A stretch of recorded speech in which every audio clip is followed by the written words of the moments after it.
Laurent Bourcalter, bonjour Laurent. Il est midi tout juste à Washington. Climat surréaliste, dit-on. Qu'en est-il au juste ?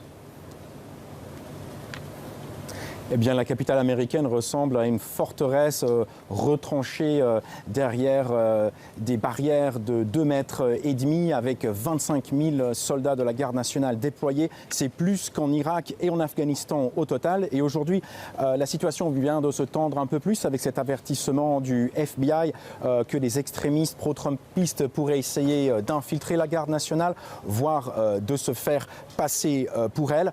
Alors c'est clair qu'avec ce nombre de soldats déployés dans la rue et ces barrières, on est dans une surcorrection par rapport à la situation qui prévalait au début janvier ou juste avant le 6 janvier, où malgré les avertissements des services du renseignement qui avaient ces informations qu'il se tramait quelque chose, eh bien la police était absente largement ou présente en très petit nombre, ce qui n'a pas pu empêcher cette prise du Capitole, cette insurrection donc qu'on a vue le 6 janvier. Maintenant, toute la question est de savoir combien de temps va durer cette présence policière et militaire. On est dans un climat qui rappelle fortement le lendemain du 11 septembre, où malgré, encore une fois, les avertissements et les informations à disposition des services du renseignement, eh bien, le pire est arrivé. Laurent, juste quelques mots peut-être sur Donald Trump.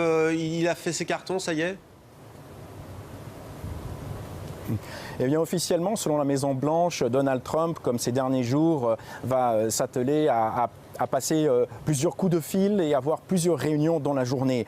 Mais officieusement, on s'attend à ce qu'il délivre des dizaines, voire une centaine de pardons présidentiels à ses proches, à sa famille, peut-être à lui-même.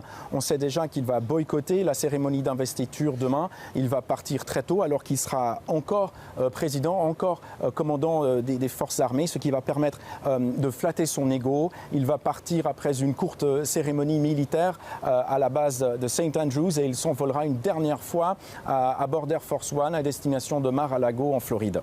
Merci beaucoup Laurent pour ces précisions en direct de Washington. Laurent vient de nous le dire donc, Donald Trump qui ne va pas assister à cette prestation de serment. Est-ce que c'est la première fois que cela arrive dans l'histoire des États-Unis ? Absolument pas, nous dit Florent Krebsek qui nous a rejoint. Bonsoir Florent. Bonsoir. Alors dites-nous, qui sont les présidents sortants qui n'ont pas assisté à l'investiture du vainqueur de leur successeur ? En trichant un petit peu, on pourrait commencer par Richard Nixon, démissionnaire, à cause de l'affaire du Watergate. Il n'a pas souhaité revenir à Washington, on comprend, pour assister à la cérémonie pour Gerald Ford. En même temps, je ne pense pas que sa présence était souhaitée. Nous avons Andrew Johnson, très beau dossier Andrew Johnson. Lors de la cérémonie d'Abraham Lincoln, il était présent, il titubait, il était ivre, totalement ivre selon les témoins sur place. Il était présent parce qu'il était le vice-président, donc il était un peu obligé d'être là. Et après l'assassinat de Lincoln, il est devenu président. Il a été ensuite destitué par la Chambre des représentants et son parti, le Parti républicain, a décidé de ne pas le soutenir pour une éventuelle réélection. Il était fou de colère et à ce titre, il a boudé la cérémonie pour son successeur et ennemi, Ulysses Grant.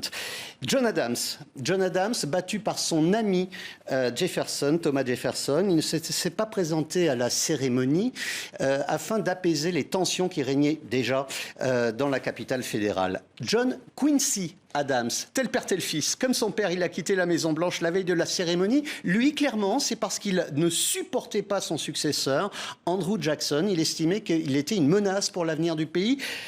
Andrew Jackson a confirmé la prévision. Hyper populiste, nationaliste, violent, il a contribué à la déportation des Amérindiens, il a soutenu l'esclavage. Les présidents, quand ils s'installent dans le bureau ovale, pour la petite histoire, ils choisissent le portrait de leur prédécesseur préféré.